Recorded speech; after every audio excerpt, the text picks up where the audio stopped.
हरियाणा की सबसे मजबूत राजनीतिक बेल्ट बागड़ी है। राजस्थान सीमा के साथ लगने के चलते इस क्षेत्र की बोली और खानपान से लेकर पहनावे तक राजस्थानी का असर है। प्रदेश को 5 मुख्यमंत्री और देश को प्रधानमंत्री देने वाली ये धरती दशकों तक हरियाणा की सत्ता का केंद्र बिंदु रही।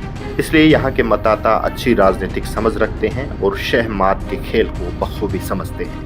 कांग्रेस यहाँ एंटी इनकम्बेंसी के सहारे है। बड़े चेहरों के नाम पर मात्र 2 ही नेता हैं, कुमारी सैलजा और सांसद जयप्रकाश जेपी। जेजेपी और इनेलो यहाँ अपने परंपरागत वोट बैंक के दम पर वजूद बचाने की जद्दोजहद में है। आम आदमी पार्टी यहाँ नई सियासी जमीन तलाशने की जरूरत में है। बागड़ी बेल्ट में भिवानी, चरखी दादरी, सिरसा और हिसार के साथ साथ फतेहाबाद का कुछ इलाका आता है। इस दायरे में 5 जिलों की कुल 16 विधानसभा सीटें हैं। पिछले विधानसभा चुनाव में बीजेपी ने इसमें से 8 सीटें जीतकर इस बेल्ट में अपनी जड़ें मजबूत की थी। इसके अलावा कांग्रेस ने 3, निर्दलियों ने 2 और जेजेपी, इनेलो और हलोपा ने 1-1 सीट जीती थी। पिछली बार के मुकाबले इस बार यहाँ के राजनीतिक समीकरण कुछ बदले हुए हैं। चौधरी भजनलाल के बेटे कुलदीप बिश्नोई, देवीलाल के बेटे रणजीत सिंह चौटाला और चौधरी बंसीलाल की पुत्रवधू किरण चौधरी अब बीजेपी के चेहरे बन चुके हैं। इसके अलावा हिसार में खासा प्रभाव रखने वाला जिंदल परिवार भी बीजेपी के साथ आ चुका है। मंत्री जेपी दलाल, मंत्री डॉक्टर कमल गुप्ता, डिप्टी स्पीकर रणबीर गंगवा भी यहाँ के बड़े नेता हैं। कांग्रेस के यहाँ 2 विधायक हैं, अमित सिहाग और शिशपाल कहरवाला।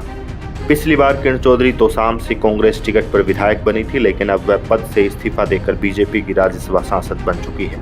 इसलिए इस पूरी बेल्ट में कांग्रेस के पास ऐसा कोई बड़ा नेता नहीं है जिसके पूरे इलाके में जिसका प्रभाव हो।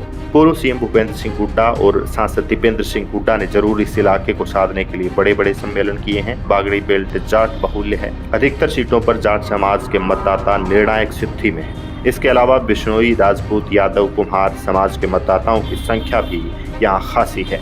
शहरी सीटों पर वैश्य समाज का प्रभाव है। भिवानी, हिसार और सिरसा में तीनों सीटों पर वैश्य समाज के विधायक हैं। इस बार भी सीएम की दौड़ में कुमारी सैलजा, दुष्यंत चौटाला, अभय सिंह चौटाला और कुलदीप बिश्नोई है। आज भी यहाँ विकास की कमी साफ झलकती है।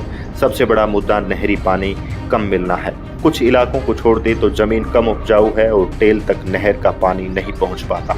कुछ इलाका ऐसा है जहाँ सेम की समस्या के चलते जमीन पर पानी जमा रहता है और फसलों की बिजाई नहीं हो पाती। सिंचाई मंत्री रहते जेपी दलाल ने जरूर इस इलाके की प्यास बुझाने की कोशिश की। स्वास्थ्य सेवाएं भी यहाँ कमजोर है।